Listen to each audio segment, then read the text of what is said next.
meeting kubisa com o ministro Andy Cruz ta ganha. Então tá triste para o ministro bisa e sei de ministro de educação que bota mentiroso. Meeting aqui não é overdrachtsdocument como entregar na senhor Andy Cruz, ora como barra como ministro.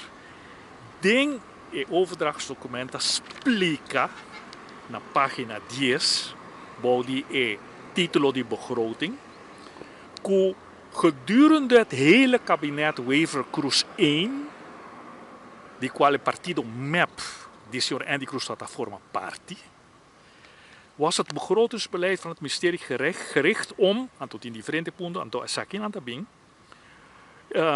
de kosten om te buigen, opdat middelen gealloceerd worden ten behoeve van leerlingen, studenten, ten behoeve van de verhoging van normbedragen per leerling en de aanschaf van digitale leermiddelen.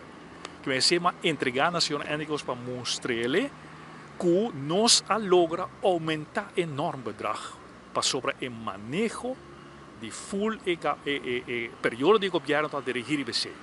Aqui meeting é digital. E advies que bij ministerraad para a verhoging de normbedrag.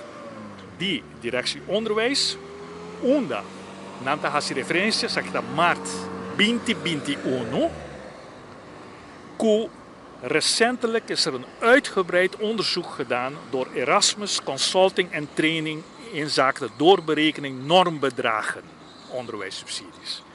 E zaken een studie como laga hasi, nós apone meio financeiro disponível para pagar e consulta-se aqui, que faz uma investigação ampla e bom investigação tocante normbedrag.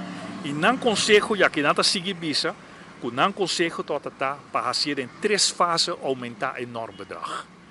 Para sobre dat impossível, begroting de Aruba não pode carregar fazer de solo shot.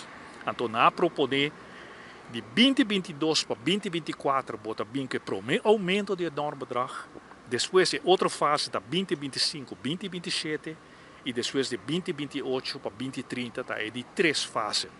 Então na 2030 e ora aí nós temos normbedrag realístico. Então esse aí, pensei mi Plan de Educação Nacional 2030, tá coincidir 2030, lo chega se sigue com o manejo financeiro na normbedrag realístico. E na 2021 o ministerraad aprovar para aumentar o normbedrag. De qual partido MEP dat voor een parte de governo? O partido de senhor Andy Cruz.